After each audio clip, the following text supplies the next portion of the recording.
جناب سالبہ بیٹھے تھے، فرمایا فلاں کو بلا کے لاؤ۔ جب بلانے گئے تو رستے میں عورت پہ نظر پڑی، پہلی نظر تو معاف ہے لیکن دوبارہ دیکھ بیٹھے، دوبارہ نظر پڑی تو پریشان ہو گئے۔ خیال آیا میں نے تو خیانت کی اپنے نبی پاک سے، حضور نے تو منع کیا یہ کام کرنے سے۔ اب واپس حضور کے پاس نہیں آئے، جنگل میں چلے گئے۔ ابن قدامہ نے کتاب التوابین میں اس روایت کو لکھا ہے، کہتے ہیں 40 دن وہ پہاڑوں میں روتے رہے کہ یا اللہ مجھ سے غلطی ہو گئی۔ کتنے دن؟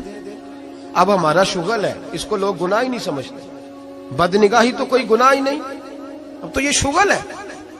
اب تو ہمارے ہاں معاذ اللہ تعالیٰ سیانے بیانے بندے بیچ بیٹھے ہوتے ہیں جب یہ باتیں ہو رہی ہوتی ہیں، یہ شغل ہے ہمارا۔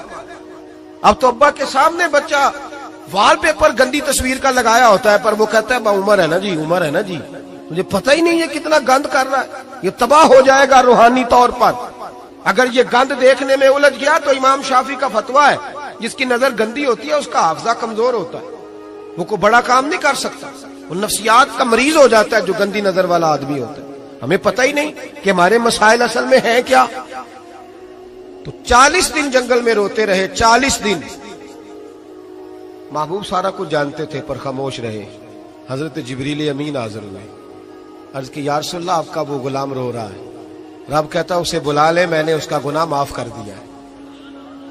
تو نبی پاک صلی اللہ علیہ وسلم نے حضرت مولا علی شیر خدا اور جناب سلمان فارسی کو بھیجا، فرمایا فلاں جگہ ہے لے آؤ۔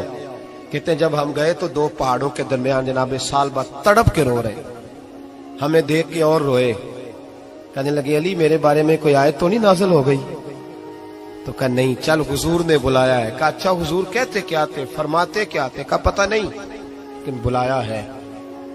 کہتے جب ہمارے ساتھ چلنے لگے مسجد نبوی قریب آئی تو کہنے لگے علی بہت بڑا گناہ کر بیٹھا ہوں، نظریں میلی ہو گئی، وضو نہیں آنکھوں کا، مجھے ڈائریکٹ نہ لے کے جاؤ حضور کے پاس، جب نبی پاک نماز کی نیت باندھ لینا پھر میں جاؤں گا، میں پیچھے کھڑا ہو جاؤں گا حضور کے، میری طبیعت میں حوصلہ نہیں، یہاں تو پتہ نہیں میں کس طرح عشق رسول کا دعویٰ کرتا ہوں منبر پر بیٹھ کر، اور ہماری یہ میلاد آئے گا تو محفل میلاد میں اس طرح کے دعوے ہوں گے اسٹیج پر کہ علمان والحفیظ، پتہ نہیں کیا کیا لوگ کہہ دیں گے، پتہ نہیں ہم کیا ہے اور ہم کیا کہہ رہے ہیں، من آنم کے من دانم، پتہ ہی نہیں، اور کتنا بڑا دعویٰ کر دیا۔